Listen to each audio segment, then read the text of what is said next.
right, we are going to get into grief and loss and managing grief and loss. And as I've heard that your congregation has been through quite a bit of loss over the last, 2 years or so. And so we can, if there's a little bit of time at the end, we can always do a question and answer if there's time. And if not, we can save it for the Q&A later. But we are going to talk about grief and loss today. And I'll start off by just saying that grief and loss are a form of trauma. So we already talked about trauma earlier. This is just another form of it. It looks a little bit different. It's, there's a very specific cause to it, but it just is still trauma, no matter how we put it.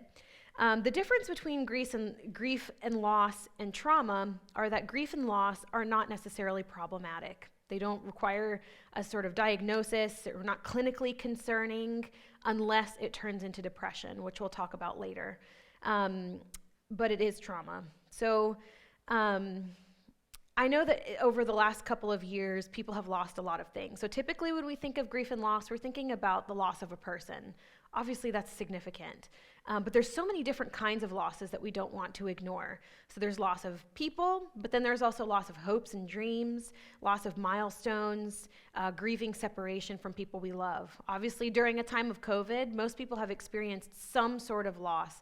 They weren't able to celebrate something, whether it was a wedding or a graduation or a birthday or the birth of a baby, not being able to be with each other. Those are all things that are losses, and those things are all okay to grieve. There's a lot of information about grief and loss for adults. That's generally what people know, but a lot of people don't know a lot about grief in children. And what we do know about grief in kids is that it's often delayed. There's a few reasons for this. So there are some studies that suggest that kids will delay their grief, and I'll talk about what delaying it really means in just a second, but they might delay their grief for up to 2 years. And the reason is, think about the different ages that they might experience a loss. A toddler that experiences a loss or a very young child is going to understand the loss differently than 2 years later. So a 6-year-old, when they turn 8, they will have learned new things about the world. Their brain will have developed a little bit more. And so there might be a different manifestation of grief that they did not experience before. So it could look like it's coming in different stages. It could look like they're remembering things that, or realizing things that they didn't realize at the time of the loss. And so you might notice, even up to 2 years later, they might be processing a grief or a loss in a different way or in a different stage. Also, one of the reasons why they might delay loss is because kids will often wait for their parents or their caregivers to grieve before they do. And that might make a lot of sense. It's also protective. So if mom and dad don't have the energy and space to help their child grieve, then the child might wait until it's safe enough for them to process all of their emotions. So this isn't across the board for everybody, but it is common for kids to grieve this way. Okay. So grief and loss, like we said, is a form of trauma. And whenever you lose something or you're grieving something, it can actually re-trigger trauma from before. So we're going to talk about loss and trauma reminders, and we'll come back to this also as we're discussing a little bit later. But loss reminders are people, places, things, and situations that remind you of the absence of somebody you love. Trauma reminders are the same, people, places, things, or situations that remind you of a very upsetting event. All of these things can be re-triggered at any point in time. And we've also talked about the way that your body stores trauma, right? We talked about how it often comes in episodes and they're sensory rather than necessarily being a story. And so it's common for us to be triggered by anything in the environment or even just words or pictures, anything that uses the senses. So just keep in mind that loss and trauma reminders can pop up at any time. The other thing that we'll also get into more detail later is that trauma can block grief. And so the two are related and they're the same. So grief is a form of trauma. However, if you haven't dealt with your trauma and then you have a loss, a lot of times the trauma of the situation can actually block your ability to grieve in a healthy way. And we'll look at what it looks like to actually grieve in a healthy way as we move forward, but just keep that in mind. So this slide is the face of grief. And the reason I wrote the face of grief is because this is generally what it looks like on the outside to people who are watching somebody grieve. it may look and feel different on the inside. But the pains of grief are incredibly deep, and it's not a linear process. And so it's just good to be able to see what this looks like on the outside and recognize that it's okay to feel this way. If you look at the symptoms, so fatigue, physical exhaustion, difficulty sleeping, forgetfulness or fogginess, changes in appetite, physical pains, avoidance and numbing, entering risky behaviors, having dreams about loved ones, and feeling depressed, lonely, and withdrawn. Does anyone recognize what symptoms these also look like? Yeah, wow, both of you. And it also looks just like trauma. And so there's so much overlap in the symptoms, and you can see that a lot of these are the same, with the exception of maybe having dreams about your loved one. That one's unique to grief, but you might have dreams and nightmares about your trauma experience as well. So as you can see, these really deep and heavy emotions, they show up in really similar ways in our bodies. It just depends on what it is that you're going through and learning how to respond to it appropriately based on your needs. All right. So has anybody heard of these 5 stages of grief? Sometimes it's called DABDA because it's depression, anger, bargaining, denial, anger, bargaining, depression, and acceptance. Has anyone heard of that before? Okay, so this is a very common model that when people talk about the stages of grief, they say these are the stages that you go through. So this model was developed in the 1960s by Elizabeth Kubler-Ross. And it was a really helpful model, but what a lot of people don't realize is that there's some limitations to it. It was the most popular one for a long time, but it was actually developed initially to work with patients who were terminally ill and ready to face their death.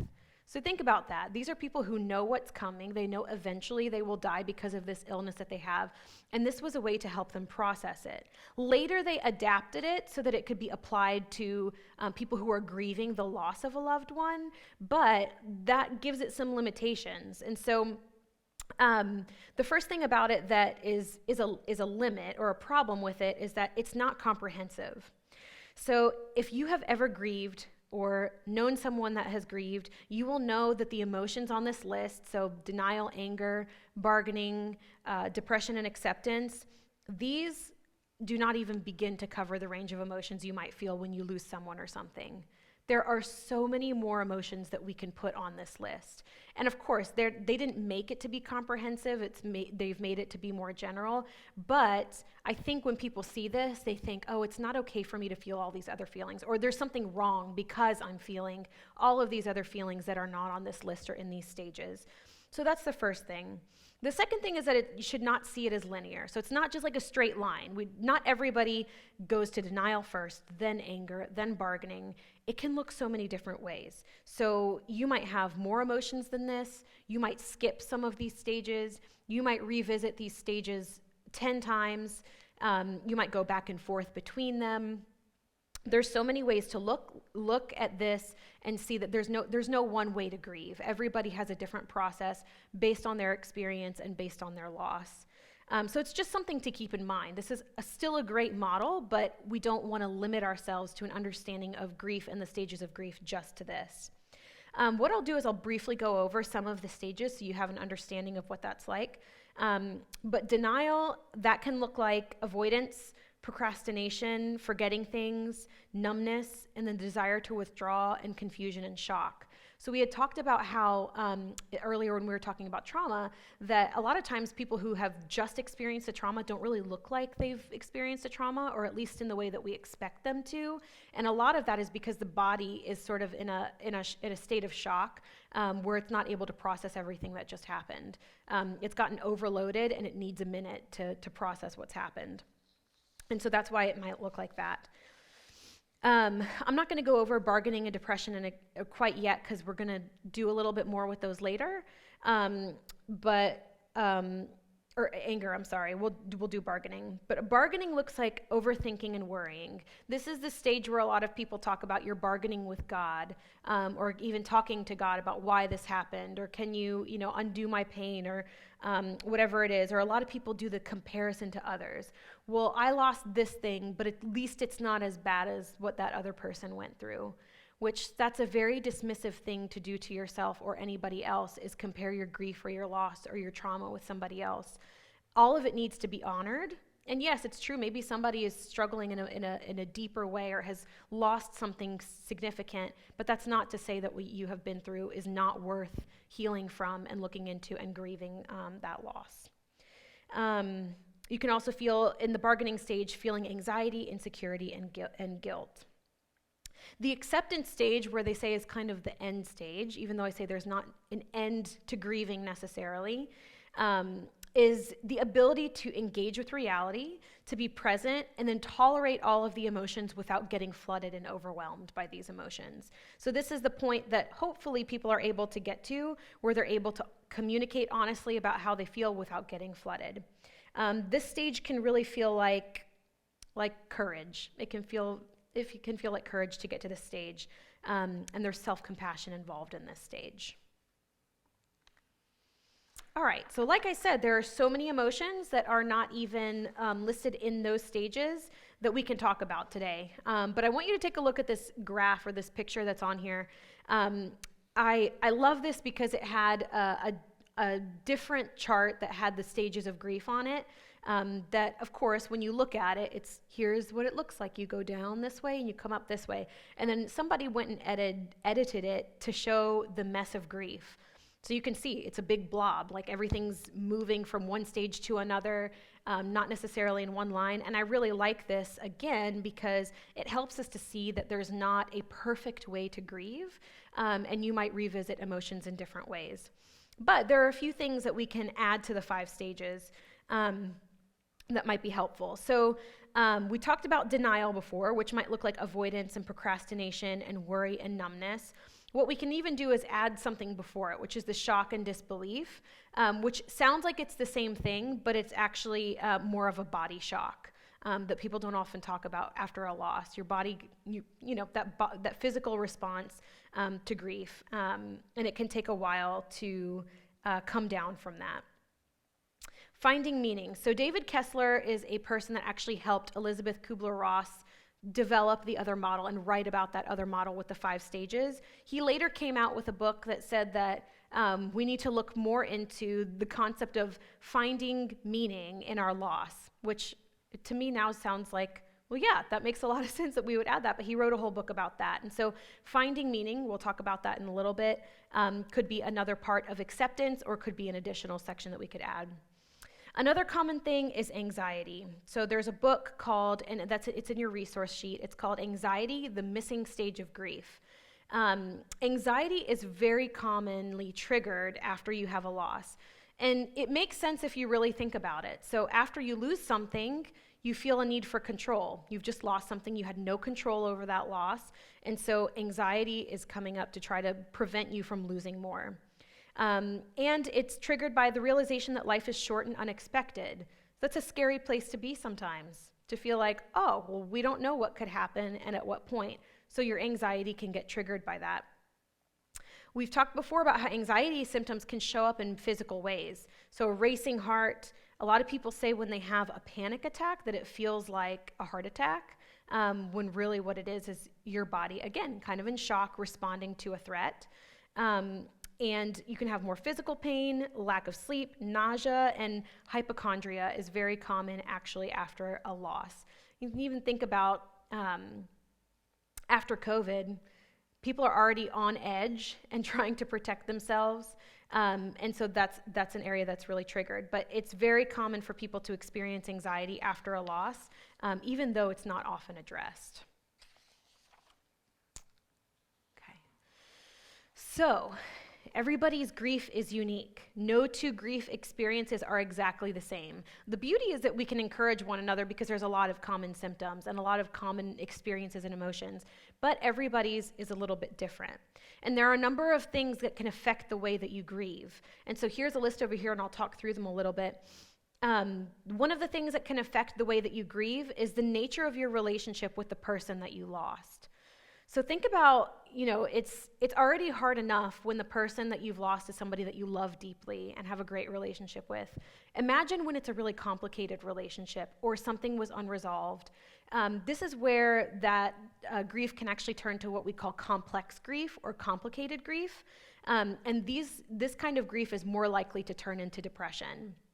And so if you have, this can happen with the grief of somebody that you loved already and had a healthy relationship with, but much more common when it was a complicated relationship. And so that will affect the way that you grieve for sure. The type of loss, if it was not a person, will affect the way that you grieve. So maybe you've just lost a big milestone, or maybe your loss was not a death, but maybe it was a separation of some kind. Whatever your loss was, that will impact the way that you grieve. Your personality, culture, and family background. So I would say that American culture in general does not do a great job of helping people grieve, especially grieve openly. There's a sort of belief that we need to keep things together and that we need to be professional about things and deal with things and very independent. This Western culture is a very independent culture. And so even if that's not the culture that you came from, being immersed in that in the United States will definitely influence the way that you choose to grieve about things. And so your personality, just in general, your personality, are you sensitive? Are you not very sensitive? That will affect things. The culture that you came from and your family background. What does your family do to grieve? How have you watched your parents and your family members grieve in their life? All of that will influence the way that you do as well.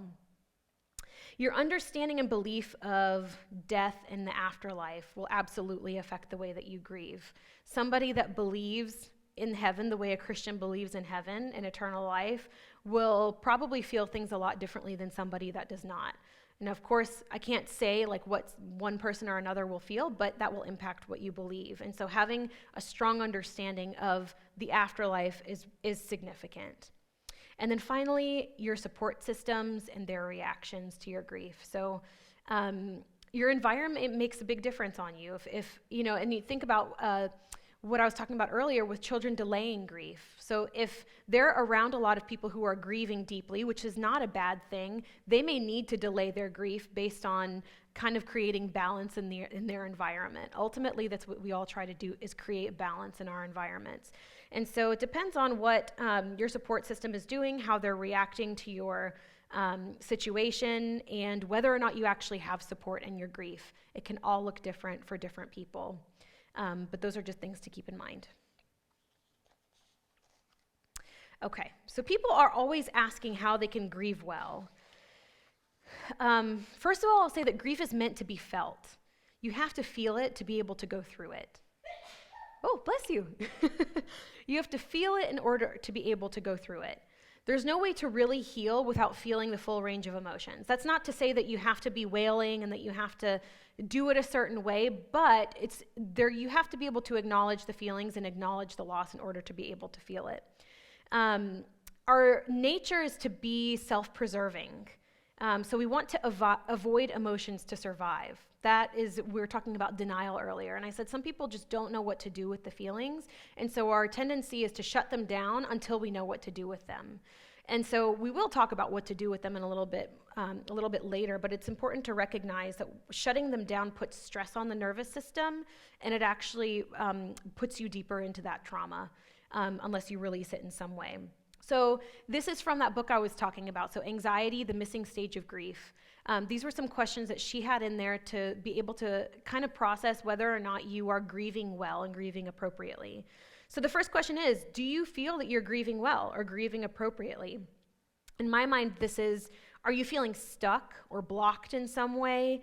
Do you feel like you're not moving forward? In your mind, are you grieving properly? And the idea that you have in your mind of grieving properly, are you doing that? The number two, have you ever felt one emotion more frequently than another? So I'll say that there's nothing wrong with feeling one emotion more than another. Somebody might feel more angry than somebody else. The issue is if you stay too long in one emotion, it actually blocks you from being able to experience others. So it's fine, stay in anger until you need to be in anger, but we also want to make sure that you're moving through different emotions and not one is getting prioritized over another so that you're not able to feel the full range of emotions. Number 3, is there something else blocking you from grieving appropriately? So like we talked about, is there a stigma around expressing emotion or expressing sadness or expressing anxiety or expressing anger, either cultural or societal or in your family? As we spoke about, was there a complicated relationship with that loved one or a difficult circumstance around the loss that you're needing to process through in order to move through that grief? So, some cultures have specific rituals for grief and some do not, or some have to create some. We'll actually talk about some different things that you can do later. And then finally, do you need more support in grieving? So as you're grieving, do you feel isolated? Are you feeling like you're the only one experiencing this and that nobody else really understands what you're going through? Do you need groups? Do you need therapy? Do you need to talk about it more with family and friends? So just in general, use these questions just to kind of evaluate where you are. I think this is meant to be self-reflective. It's not meant to be like, you're doing this wrong, you're not doing this right. It's really more about you being able to look at your process and to evaluate where you are and what you need during your grief. Okay. So responding to your family's grief. In this one, I'm talking mainly about children. How do you respond to your children's grief or the grief in your immediate family? Like I said, people have lost so much in this season. People, milestones, opportunities, connections with friends. A lot has been lost. And so this is kind of an attempt to talk through what to do with your kids. But honestly, all of this applies to adults just as much as it applies to children. So the very first thing that we want to do is make sure that you listen to your loved one's experience first. Find out how they're feeling first. Find out their perspective on things, especially after big losses. Find out what information they know. A lot of times there's misinformation flying around. Oh, so-and-so died this way, or I didn't know that they were sick, or I didn't realize they were sick, something happened. Someone told me a lot of misinformation can happen. So we want to hear what they know first, and then tend to their emotions right after it. So with older kids, what you can do is have a big conversation. So teenagers can handle a conversation about what's going on. Ask them what they know, then respond to what they have said, and only to what they have said, so that you don't overwhelm their system. Younger children do really well with expressing themselves through art and play. So this is not a bad thing. A lot of times kids don't look like they're grieving because they're playing through things. And so, they might do things with dolls, or they might play in the kitchen, which, believe it or not, is a way that they might be processing emotions. And so give them the space to do that and allow them to process things this way, even if they don't have the language for it. And just know that they process things and absorb everything around them. You can think about you as an adult. When there's stress around you, you soak it up. Kids soak it up even much more than that. Even babies can feel their family members' grief and feel their family members' emotions. So make sure that you are listening first to find out what they're going through, and then respond to their emotions second. Secondly, it's really important to name the loss specifically.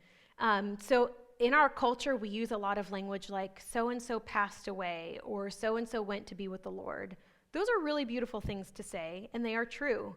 But what ends up happening is that it's almost like a softer way to talk about what actually happened. And so we find that it's actually quite therapeutic to be able to say, I'm so sorry that this person died. I'm so sorry for your loss. So you can still say the thing that you've said, but acknowledge the specific thing that happened. And that's really significant in order to be able to help that person feel seen and help them move through the pain. And for younger ones, be very specific. I'm so sorry you didn't get to have your birthday party. That must have felt disappointing. And don't minimize the things that come up. These things are not small things for young children. And just in general, think about the things that we used to celebrate. When we lose the things that we get to celebrate, that there can be a discouragement. So we don't want to minimize that. We don't need to make it a huge, we don't need to emphasize it, but at the same time, we need to be able to acknowledge the feelings that people have.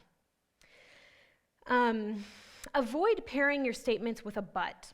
So this happens a lot, even in Christian circles and just in general. And again, if you've done these things, you don't need to beat yourself up over them. Just think about how you might adjust the next time you come across somebody that needs this kind of support. There's grace for that. But a lot of times people will say like, oh, well, you didn't get to have your birthday party, but look how much you have to be thankful for.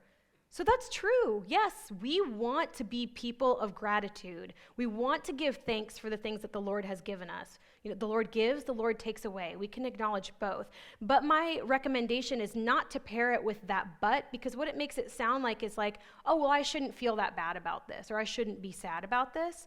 So what you can do is acknowledge that feeling first, and then have a separate conversation about gratitude later, where you can still say like, oh man, this was a really beautiful thing. Like, look what God gave us. We didn't get to do this. Look what God gave us. But in the moment, people just need to feel seen and acknowledged in their emotions. And so avoid trying to use that but. Also avoid trying to cheer them up while grieving. People need to feel their feelings. Those feelings are meant to be felt. Some people want to be cheered up, and if they ask for that, then you can do it. And there is a space for joy in the midst of grief.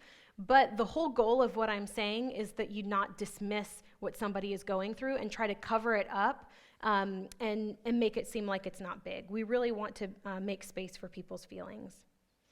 And then finally, this one specifically for children, defer to your child's processing pace. So take their lead when it comes to grief and when it comes to understanding a big loss or a big change in their life. And you can be truthful. So there's often a desire to shield children from things that are scary, which of course we want to protect them and we don't want to expose them to unnecessary trauma. But at the same time, we want to be able to give them appropriate information. So what I always say is, say you have a family member in the hospital or somebody that's sick, you can let your child know one simple fact: grandma is in the hospital. And then wait for them to ask questions and answer just the question that has been asked.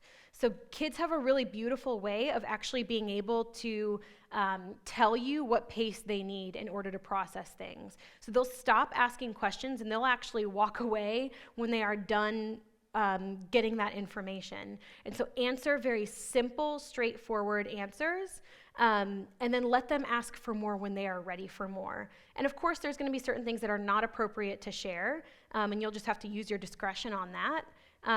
But you don't want to overwhelm their systems by giving them too much information. With kids, also be sure not to add responsibility after a loss. So there are kids who have been told, you're the man of the house now. That's a heavy load for a child to carry after somebody has passed away. And so just be cautious of what kinds of messages you are sending to kids during their grief. Okay. So do's and don'ts of supporting other grievers. So if you haven't been through a loss, certainly you know somebody that's been through a loss. And the reason I include this is because I don't believe that our culture necessarily does this well. I don't always know, and I think people will even say that they don't always know how to help people that are grieving. And I think because we are a culture that looks for answers and looks for an exact response for what to do, and this is something that there's not an exact response. We can't fix a loss. We can only support and encourage one another and come alongside other people. So again, anything I say here, if these are things that you have done, there's grace for that. We know that the intentions are good, and just think about it in the future as you're supporting people, ways that you can maybe alter or adjust the way that you've responded. So we'll do the don'ts first. Okay, so don't fill the silence or make small talk. This is not a never. You don't have to never talk about anything but the grief. I'm not saying that. But what I am saying is you don't have to fill the space to avoid the emotions from happening. A lot of people do this because it hurts and it feels heavy to feel other people's feelings. And so that's understandable. Like, this is not like a bashing people for doing what they do. I'm acknowledging that it's painful and there's a reason that people fill the silence and make small talk. It's because it's hard to feel those feelings. But we leave a space for the emotions to happen, and then we can put a boundary on them and move forward to other things as long as we haven't kept the person from being able to grieve. We don't want to overshadow it.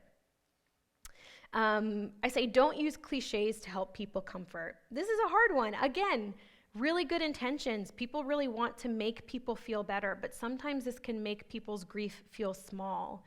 So telling somebody that it's better for them to be gone is painful. And it's not, again, people want People want to give comfort, and it's true. The person that we love in heaven is not suffering anymore, so that is true. But in those moments, we can be cautious about how we're responding to them and just be focusing on the feelings. Just say, I'm so sorry. It is so sad that they're gone.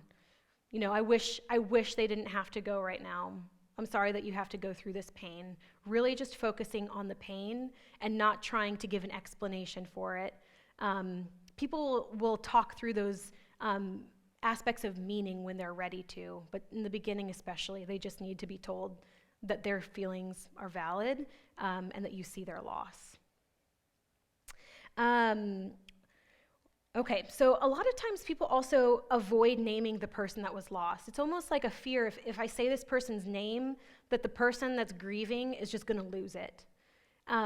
And they might. That person might lose it upon hearing their name. But just as we said, it's important to be specific about what happened, and you even use the word like died. Like in therapy, we use the word died or death. Just as important it is to do that, it's important to name the people and use their names frequently and talk about memories and talk about this person and honor this person. So again, everybody's a little different. Some people might not want to do this a lot, but you can gauge it based on the way they're responding to you. So when you say this person's name out loud and the person that's grieving is like, oh yeah, and they're also telling stories or they're also telling more, that's a sign that they want to honor this person and want to remember. If they're not ready and they shut down, then you can wait till a little bit later, but it's important to be able to very specifically name that person, so don't avoid it. Don't be afraid to check in about grief regardless of the time that has passed. So I always say that grief doesn't end, it changes. And so when you've lost somebody or something, the memory of that doesn't go away. The quality of the emotion that comes is what changes. So people need to be checked in on even long after the initial point of grief or the initial loss. So don't be afraid to do that. One of the hardest things about grief is that the people that have lost something feel such intensity of loss, and it can feel incredibly isolating to feel like, I've lost this, but the rest of the world is moving on around me. That's a really painful and isolating feeling. So even if it feels like it's been a year, 2 years, whatever, a few months since they've had their loss, do not be afraid to check in on the person that's grieving and just ask them how their grief is going. To the do's, a lot of these are just the opposites of the don'ts, so I won't go over them in great detail, but again, name the loss specifically. That's really important. It helps them process the grief and kind of get to a place of acceptance. 2, listening is just big. Sometimes you just need to listen and you don't have to say anything. There's no pressure for you to say anything, maybe except for, I'm so sorry for your loss. I will continue to pray for you. So that's really big. Those are just the opposites, so we'll talk about we won't talk about those. Be sure to provide proactive support and care. So this one's a really big one. Don't wait for the griever to tell you what they need. A lot of times what happens is we'll say to a person, let me know how I can help you. Which is great. Like, yeah, that's great. Like, you're showing your care. However, that's a pretty big burden on somebody who is probably really struggling to function.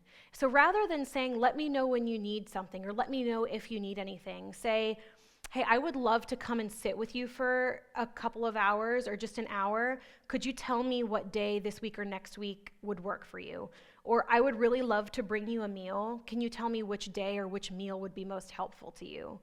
That way, their answer is just to tell you what to bring them rather than having to initiate receiving that support, because that's a lot. Offering other types of support. So if the person that you are supporting seems to be depressed or struggling to function even long after the loss has happened, then I would encourage you to encourage them to go to counseling or find a therapist or find somebody who is willing to walk alongside with them and continue to grieve with them and work through these feelings of depression.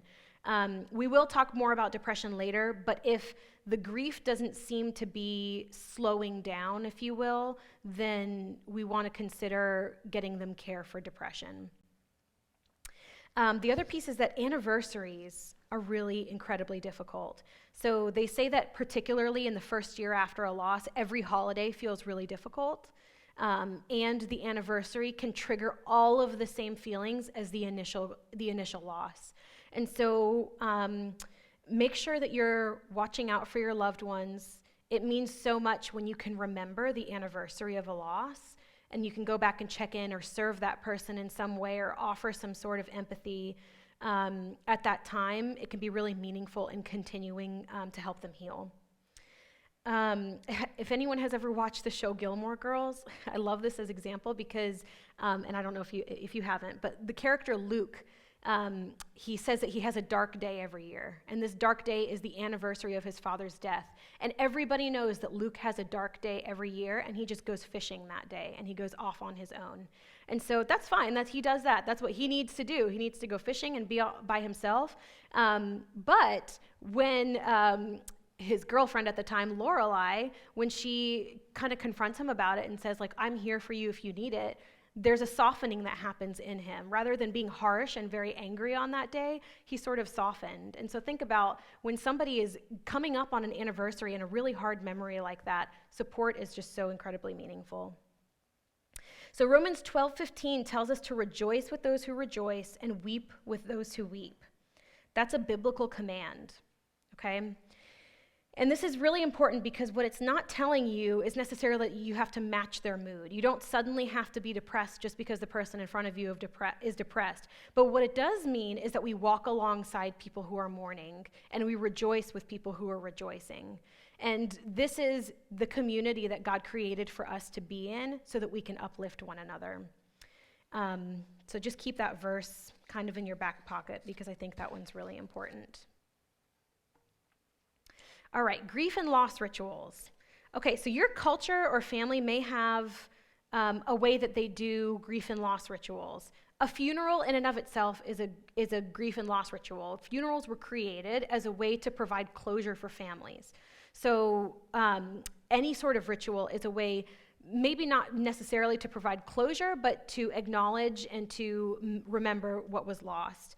So there's lots of different ways that you can remember. It doesn't have to stop at the funeral, particularly for families who even during this season were not able to attend the funerals of people that they loved or have a formal funeral for the people that they loved.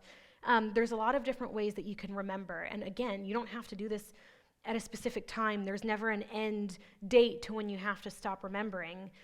Some people like to plant a tree in their honor because there's the representation of growth even after loss that's really significant, or thinking about the legacy of that person. Telling your loss story over and over, whether in writing or verbally, can be so healing. There's a lot of research actually about the use of journaling and writing and how it improves mental health significantly. This is across the board for anxiety, depression, really anything. Using journaling and writing to process things really helps. It's because you're slowing down, and it's forcing you to slow down to write. And I'm not talking about typing. I'm talking about true writing journaling. Can slow down your system and help you to grieve or work through the emotions that you're feeling. We talked earlier about how kids that have been through trauma might tell their story over and over and over again, and how hard that can be as somebody who's listening, but also to be remembering that this is incredibly therapeutic for somebody to be able to tell their story, and each time they're making some sense of it. And so this is something that you can do as well. You can create art to remember loss. And then having a transitional object. So a transitional object is really just something that you can have to remember a person that feels a little bit more physical. So, if your mother passed away and you have a piece of her jewelry or a piece of her clothing or a loved one's sweatshirt accessible, these are really tangible ways that you can feel connected to a person, but they're also used as a part of the grieving process. So these rituals, they really are significant. And I encourage you all to think about what might be helpful for you. Okay. So, every single topic that we have discussed today and will discuss today has been addressed in Scripture. So, as we talk about grief with Jesus, I've put some different verses on there for you to look through. But I talked about how with trauma, trauma is a result of the fall. The same thing with grief, okay? We were never meant to grieve. Initially, God created the world, and we were all just supposed to live for eternity in perfect harmony and perfect peace. That's not what happened after the fall. And so true healing and grieving cannot be done apart from Jesus, because Jesus is the one that has fixed all of it for us so that we can have the future that was meant for us. But just a few verses for you all. I read this one earlier, but Isaiah 53:3 says that he was despised and rejected by men, a man of sorrows, acquainted with grief. That's the description of Jesus. I just think that's so beautiful, a man of sorrows. He knows what we feel. Psalm 34:18, the Lord is close to the brokenhearted and saves those who are crushed in spirit. Yeah, he's not avoiding our pain, and he doesn't ask us to set it aside. He comes close. This one is one of my favorites. Psalm 56:8 says, you keep track of all my sorrows. You have collected all my tears in your bottle. You have recorded each one in your book. Gosh, how significant is that to hear? How comforting is that to hear? That he keeps every tear in a bottle. That means he sees every single feeling that you feel he sees. I love the description of God in the Old Testament as El Roy, the God who sees. There is nothing more healing than to be seen for exactly what you feel and exactly who you are and exactly where you are in that space. So just know that Jesus is there. Jesus wept for Lazarus when Lazarus died before he resurrected him, and in grief before the crucifixion. It says that Jesus wept, and not just sweat coming out of his pores, but blood. That's how much he grieved. Okay, so he is not shy about it, and he was not shy to let it out. He had the weight of the world on his shoulders, and he felt it. And he felt it all the way through until death, and then he was victorious in resurrection. So nowhere does Christ avoid grief or avoid emotion. And so as I've said before, we have hope in Christ's second coming. Nothing will be lost, and all joy will be restored. But even with that, we still need to feel our feelings. So I'm going to read just a passage very briefly from Every Moment Holy. It's a beautiful little book of prayers and liturgies. And I think in your resource list, they have a few different volumes. I think there's one just specifically for grief and loss. This is from a different one before, but this is a liturgy for missing someone. It says, you created our hearts for unbroken fellowship, yet the constraints of time and place and the stuttering rhythms of life in a fallen world dictate that all fellowship in these days will at times be broken or incomplete. And so we find ourselves in this season bearing the sorrow of our separation from someone we love. We acknowledge, O Lord, that it is a right and a good thing to miss deeply those whom we love but with whom we cannot be physically present. Grant us therefore courage to love well even in this time of absence. Grant us courage to shrink neither from the aches nor from the joys that love brings, for each willingly received will accomplish the good works you have appointed them to do. Therefore we praise you even in our sadness, knowing that the sorrows we steward in this life will in time be redeemed. We praise you knowing that these aches are a true measure of the bonds you have wrought between our hearts. Now use our sorrows as tools in your hand, Lord, shaping our hearts into a truer imitation of the affections of Christ. Use this sadness to carve out spaces in our souls where still greater repositories of holy affection might be held, unto the end that we might better love in times of absence and in times of presence alike.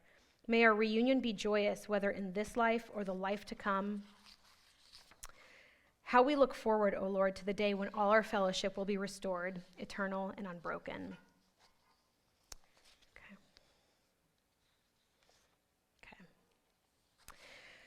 So there's a model in therapy that we use called narrative therapy, and I had mentioned it before. Basically, it's just a method of the way a therapist might do therapy with someone, but the whole method is about storytelling, the whole thing. It's about storytelling, telling the story of your life, telling the story of your experience, and then through that, making meaning out of it. And I think this is really important to think about this story. What story will you tell about this season in your life? Whether it's about COVID or a specific loss or your trauma, what story are you going to tell? I encourage you to teach yourself and your children to remember what the Lord has already done. I love in the Old Testament in 1 Samuel the concept of using these Ebenezer Stones. So Ebenezer means the Lord has helped us. And they make these stones and they build them as a memorial to the things that the Lord has done to help them. So they went to battle and they lost, and then they were victorious later. But even in their loss, they still built these Ebenezer Stones to remember the ways that the Lord helped them. And so and then also it says in Psalm 78:7, so that they should set their hope in God and not forget the works of God, but to keep his commandments. So this is a way of healing. This is something that God has told us to do because he knows that this is good for our souls. And so remembering what the Lord has done is really important. Have conversations with your kids and your family members and your loved ones about the story of this season. Then have them use drawing or creative means to be able to tell that story. You may need to keep tweaking it over and over again, but it is important to be able to remember. And one more verse, Revelation 12:11. It says, they triumphed over him, which is like the enemy or evil, by the blood of the Lamb and by the word of their testimony. So scripture says that telling our story matters, and telling our story in the light of the gospel really matters. So we've talked about grieving rituals before, but these are remembrance rituals with God. So we're going to grieve and remember what we've lost, or grieve what we've lost, but then we're also going to remember what the Lord has done and remember what we've lost as well in light of the hope to come. Some people really love to make timelines as kind of a helpful way to process things. You can literally go through any season in your life, whether you want to do your whole life or just a section of it, and write a timeline down, what happened in this timeline, put emotions with it. And then what I encourage people to do is then to think about, where was God in this specific time? And as you go and process, you might find that, wow, I did not realize until just now as I look back that the Lord did this in that specific time. And as I was grieving, the Lord showed up in this way, or he brought this person to me that was helpful. I think it's a really good way to be able to see things that maybe you didn't see before. And so that's something you can try. One of my favorite songs is The Story I'll Tell by Maverick City Music. And so I would encourage you all to go and listen to that. It's a really beautiful song in general, but it's all about remembering what the Lord has done in our grief. So that is what I have for grief and loss. There's so much more that I'm sure that I could say, but I am hoping that this is an encouragement to you and just kind of helpful information in knowing how to move forward in a time of grief. So thanks.